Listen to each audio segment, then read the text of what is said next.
quantos quilômetros a gente tem em um ano-luz?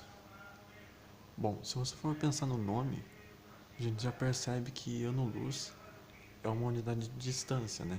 Porque a gente tem ano, que é uma unidade de tempo, vezes luz, que no caso representa a velocidade da luz, que é uma unidade de velocidade. Bom, se a gente for pensar na definição de velocidade,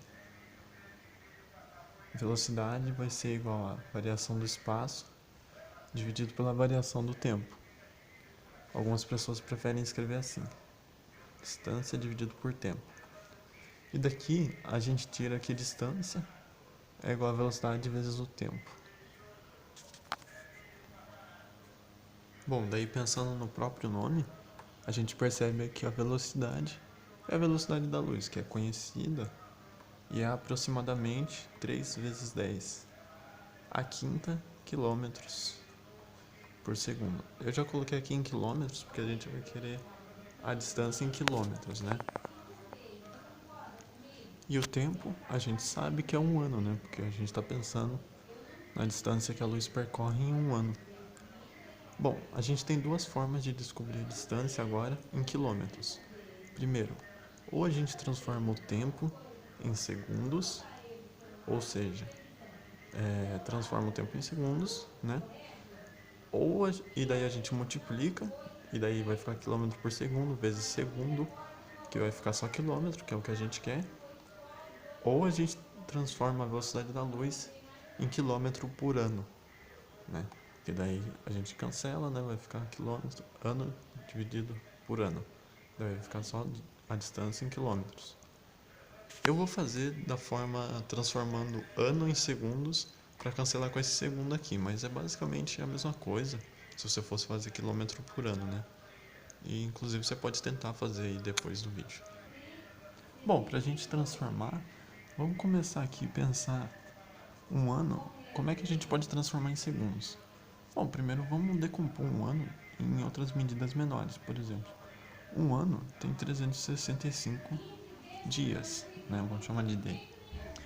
E se a gente for para pensar, um dia tem 24 horas.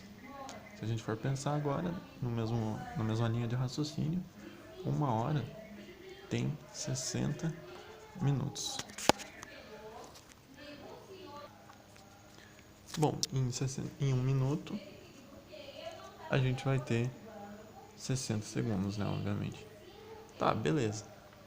Agora a gente pensa, se em 60 segundos, se em um minuto a gente tem 60 segundos, então em 60 minutos a gente vai ter 60 vezes 60 segundos. Por quê? Bom, olha para essa equação aqui, uma hora igual a 60 minutos. Isso aqui seria a mesma coisa que se eu escrevesse 60 vezes 1 minuto, né? 60 vezes 1 minuto, ou seja, 60 vezes 1 minuto. Mas 1 minuto a gente sabe que é igual a 60 segundos, porque a gente já fez isso. Então a gente pode substituir aqui e vai ficar 60 vezes 60 segundos, né? Ou seja, a gente escreveu uma hora em termos de segundos, que é 60 vezes 60 segundos. Fazendo o mesmo aqui para dias, a gente substitui uma hora, que a gente já conhece, que é 60 vezes 60 segundos, em 24 horas. Então a gente vai ter 24 vezes 60 vezes 60 segundos. Mesma coisa, a gente substitui esse um dia em 365 dias, que vai dar um ano. Ou seja, vai ficar 365 vezes 24 vezes 60 vezes 60 segundos em um ano. E esse é o número que a gente quer. Bom, agora se você fizer esse cálculo, ele vai dar 31 milhões 536 mil segundos. O que é coisa pra caramba, né? Isso é a quantidade de segundos que a gente tem em um ano. Bom, beleza, voltando para nossa equação, a gente já tem o ano em segundos e a velocidade em quilômetros por segundo. Então é só a gente multiplicar os dois que a gente vai ter a distância em quilômetros. Então vamos fazer isso. Bom, substituindo aqui a nossa distância, vai ficar a velocidade da luz, né? Olhando a equação ali, vai dar 3 vezes 10 a quinta quilômetros por segundo, vezes o tempo, que é 31.536.000 segundos, né? E a gente vê aqui que na equação o segundo vai cancelar com o segundo, porque tem um segundo dividindo e outro multiplicando. E vai ficar só quilômetros. Bom, se você fizer essa conta aqui, você pode fazer à mão, ou você pode fazer pela calculadora, e vai dar 94.608 vezes 10 a oitava quilômetros. Bom, a princípio não dá para entender muito bem que número é esse, né? Vê que tá um pouco confuso aqui, né? Enfim, vou tirar esse ponto aqui, vai ficar 94.608 vezes 10 oitava, tá bom? Beleza. Tá, a princípio a gente não consegue entender muito bem o que é esse número. Isso é basicamente um ano-luz, mas vamos tentar entender melhor. Vamos arredondar esse 94.608 para 9, para simplesmente 9. Percebi um erro aqui na minha aproximação, mas vamos aproximar isso aqui para esse 94.608. Vamos aproximar para ficar mais fácil da gente entender. Você pode usar um número exato, mas vamos aproximar para ficar mais fácil da gente perceber que número é esse. 90 mil, vamos aproximar para 90 mil. Você podia aproximar para 95 mil, enfim, eu vou colocar 90 mil porque fica um número mais redondo. Bom, vezes 10 a oitava, beleza. 10 oitava a gente não conhece direito, né? A gente trabalha mais com 10 a terça, que é 1000, 10 a sexta, que é 1 milhão, e 10 a nona, que é 1 bilhão. Então vamos passar um zero para esse 10 aqui, e vai ficar 10 a nona, que é bilhão, que a gente conhece melhor.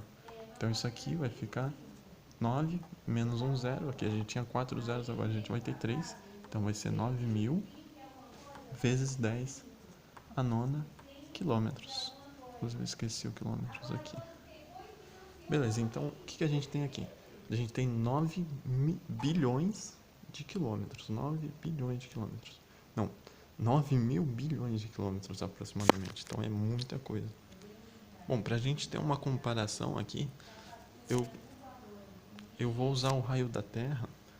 Não, minto. O diâmetro da Terra, que é aproximadamente 12,8 vezes 10 a terça quilômetros, né? Ou seja, 12.800 quilômetros. Isso é o diâmetro da Terra, ou seja, de um ponto da Terra a outro, né? No caso, se for pensar a Terra aqui, essa distância aqui. Bom, vamos fazer uma comparação para a gente ver quantos diâmetros da Terra cabem dentro de um ano-luz. Para a gente ter uma ideia de quantas terras a gente pode empilhar uma na frente da outra, de forma que a gente tenha um ano-luz. Beleza. Para a gente fazer isso, é só pensar numa fração, né? A gente divide um ano-luz pela distância da Terra, quer dizer, o diâmetro da Terra. Por quê? Porque o que uma fração faz? A gente vai ver quantas vezes o número de baixo cabe no número de cima. A gente não fala assim, né? Geralmente quando a gente pensa numa fração, mas a fração é exatamente isso. É quantas vezes o número de baixo cabe no número de cima. Bom, aqui a gente é só dividir, né? O D a gente tem, eu vou usar essa forma aproximada. O diâmetro da Terra a gente tem também, aqui, aproximadamente. Isso vai dar aproximadamente, eu vou sim aproximar de novo, porque a gente só está interessado em ordem de grandeza, né? A gente não vai fazer isso de fato, então a gente não precisa de um número exato. Isso vai nos dar 7 vezes 10 a sexta. Não tem dimensão, tá? Porque é quantidade, não é um número só, porque a gente dividiu quilômetro por quilômetro. Então, ou seja, isso daqui dá 7 milhões de terras, ou seja, a gente vai poder colocar 7 milhões de terras, uma na frente da outra, assim, e só assim a gente vai conseguir chegar em um ano-luz, para você ter uma ideia do quão grande é um ano-luz. Bom, a estrela mais próxima daqui, que é a Alpha Centauri, ela fica, se eu não me engano, a 4,2 anos-luz. Então, assim, mesmo a estrela mais próxima fica a uma distância muito grande. Isso é um dos motivos pelo qual a gente ainda não foi num sistema solar diferente, assim, com uma sonda ou até mesmo com pessoas, né? Porque É muito, muito longe.